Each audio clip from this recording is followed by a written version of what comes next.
ہمارا پڑوسی ملک بنگلور کا صرف ایک شہر آئی ٹی کے شعبے میں جو خدمات سر انجام دے رہا ہے یا اپنے ملک انڈیا کے لیے جو وہ کامیابیاں پوری دنیا میں سمیٹ رہا ہے، یہ زر مبادلہ کے اہم ذخائر حاصل کر رہا ہے، ہماری پوری آج تک کی ساری سرکاروں کو جمع کر لیا جائے تو وہ اتنا سارے 74 سالوں میں جمع نہیں کر سکے جتنا شاید انڈیا کا ایک سال میں صرف اس ایک آئی ٹی کی مد میں پیسے اکٹھے انڈیا کر لیتا ہو۔ انڈیا کے ساتھ مطلب ہم اگر کمپیئر کریں موازنہ ہم کیسے کر سکتے ہیں؟ ہم نہیں کر سکتے۔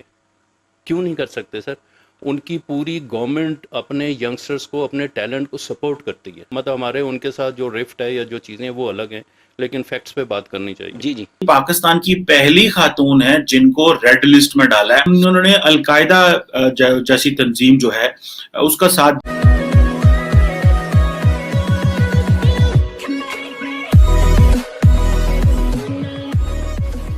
نمسکار دوستو، اب یہاں پر بات ہو رہی ہے بنگلور کی کہ بھائی انڈیا جو ہے آئی ٹی کے صوبے میں اتنا آگے بڑھ چکا ہے کہ بھائی اب کیا ہی بتائے۔ اگر آپ پچھلا نمبر دیکھو تو تقریباً انڈیا جو ہے وہ تقریباً 200 بلین کی آئی ٹی سروس ایکسپورٹ کرتا ہے، 200 بلین۔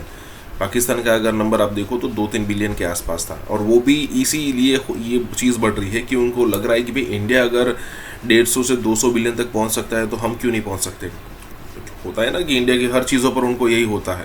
اگر یوروپین کوئی یوروپ والا یا پھر یو ایس والا بندہ اگر مان لیجیے کہ آئی ٹی فیلڈ میں آگے بڑھتا ہے تو ان کو کوئی جلن نہیں ہوتی، ٹھیک ہے یہ لوگ تو مطلب ہم سے آگے ہے، لیکن جیسے انڈیا کچھ کرتا ہے نا تو ان کو بھی ایسا لگنے لگتا ہے کہ بھائی ہمیں بھی کرنا چاہیے۔ تو یہ کمپٹیشن میں ہی 1.5-2 بلین کے آس پاس پاکستان پہنچا ہے، کہنے کا مطلب۔ اور یہاں پر بات ہو رہی ہے اسپیشلی بنگلور کی کہ بھائی جس طریقے سے بنگلور یہاں پر ارننگ کر رہا ہے، پاکستان کے کئی سارے بڑے بڑے چھیتر سے وہ آگے ہے۔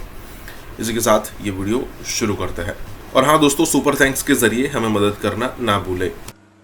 جب میٹرک پاس بھی وزیر تعلیم نہ ہو تو وہ کس منہ سے اور کیا اس کی صلاحیت ہوگی کہ وہ تعلیم کے شعبے میں کوئی چیز کے بارے میں اپنی ایکسپرٹیز کا اظہار کر سکے؟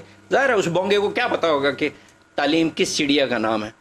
اسی طرح ہمارے ہاں جو چیزیں سامنے آئیں پوری دنیا میں، جن میدانوں میں عالمی سطح پہ ترقی ہو رہی ہے، خاص طور پہ انفارمیشن ٹیکنالوجی، ہمارا پڑوسی ملک بنگلور کا صرف ایک شہر آئی ٹی کے شعبے میں جو خدمات سر انجام دے رہا ہے یا اپنے ملک انڈیا کے لیے جو وہ کامیابیاں پوری دنیا میں سمیٹ رہا ہے، یہ زر مبادلہ کے اہم ذخائر حاصل کر رہا ہے، ہماری پوری آج تک کی ساری سرکاروں کو جمع کر لیا جائے تو وہ اتنا سارے 74 سالوں میں جمع نہیں کر سکے جتنا شاید انڈیا کا ایک سال میں صرف اس ایک آئی ٹی کی مد میں پیسے اکٹھے انڈیا کر لیتا ہوگا۔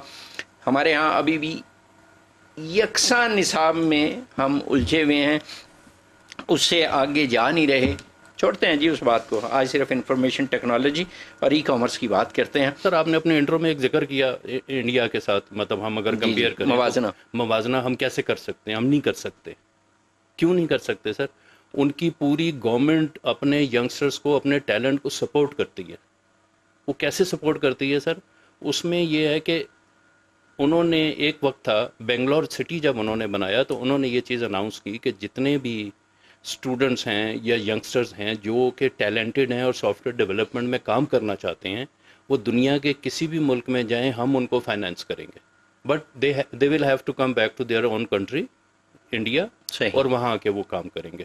اس وقت بنگلور سٹی میں اتنے ٹیلنٹڈ اور اتنے لوگ بیٹھے ہوئے ہیں کہ آپ اس کا اندازہ نہیں لگا سکتے۔ یہ کب کی بات ہے؟ کتنے پرانے سالوں کی بات کریں؟ 2, 4, 10, 20, 50 سال؟ کتنے عرصہ پہلے انہوں نے بنگلور کا فیصلہ کیا ہوگا؟ 30-40 سال 40 سال پہلے 30-40 سال پہلے سے انڈیا اپنے ملک کو آئی ٹی میں دیکھیں، آپ دنیا میں کہیں بھی جائیں، مطلب ہمارے ان کے ساتھ جو رفٹ ہے یا جو چیزیں وہ الگ ہیں، لیکن فیکٹس پہ بات کرنی چاہیے۔ اب دیکھیں اس سے بھی فرق پڑتا ہے، جو لیڈرشپ اوپر آتی ہے وہ کتنی پڑی۔ نہیں، گلاں دے گالڑ نے عمل نے کیا کیا ہے اس پہ بات کریں گے۔ میں آپ کو بتاتا ہوں، تقریراں دے تو ساری بادشاہ نے، مولوی صاحب بھی وہاں جمعے والے دن تقریر ہی کر دیں نا، جی اثر کوئی نہیں، عمل عمل عمل. اکثر میں بات کرتا رہتا ہوں کہ پاکستان میں ڈی ریڈیکلائزیشن کی ضرورت ہے، اور پاکستان میں دہشت گردی جو ہے وہ تو اب واقعات نہیں ہوتے، لیکن جو ڈی ریڈیکلائزیشن ہے، جو ایکسٹریمسٹ لوگ ہیں وہ بہت زیادہ بڑی تعداد میں ہیں،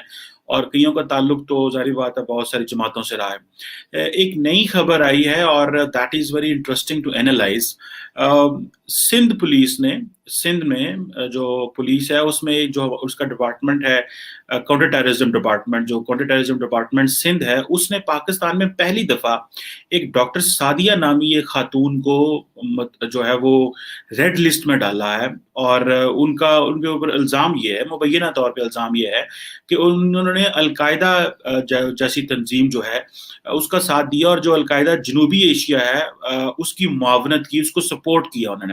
اور یہ پہلی دفعہ ہوا ہے کہ یہ جو ڈاکٹر سعدیہ ہیں ان کا نام دہشت گردی کی اس لسٹ میں آیا ہے، اور انتہائی مطلوب ملزمان کی جو ریڈ بک میں شامل کیا ہے. یہ ریڈ بک کہا جاتا ہے کہ اس کا یہ نواں ایڈیشن ہے، اور جو سندھ پولیس ہے وہ اس حوالے سے وہ سمجھتی ہے کہ آج تک ایسے کبھی نہیں ہوا کہ پاکستان کے اندر، پنجاب میں، سندھ میں اور بہت ساری جگہوں پہ، مرکز میں بھی ملزمان جو ہیں وہ مطلوب رہتے ہیں، لیکن ایک خاتون کبھی مطلوب نہیں رہی.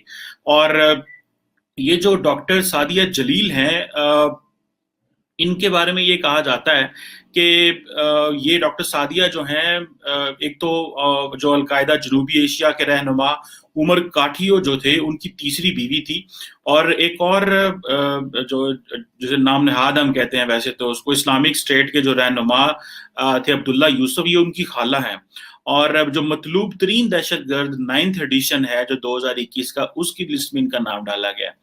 اور اگر دیکھا جائے تو جو ڈاکٹر سعدیہ تھی وہ بیسیکلی گائناکالوجسٹ ڈاکٹر تھیں، اور وہ ایک شہر کے، لاہور، کراچی شہر کے ایک نجی میڈیکل یونیورسٹی سے وہ وابستہ بھی رہیں. تو ظاہری بات ہے this is a very much point of concern for many, کہ خواتین جو ہیں نارملی ہم ان کو پاکستانی سوسائٹی میں، معاشرے میں ہم کہتے ہیں کہ نہیں، یہ ان کو زیادہ تر ہائی لائٹ نہیں کیا جاتا. اگر دیکھا جائے تو جو ڈاکٹر سعدیہ ہیں ان کے سمیت القاعدہ جو جنوبی ایشیا کی جو برانچ ہے اس کے 18 شدت پسندوں کے ریڈ بک میں نام ہے.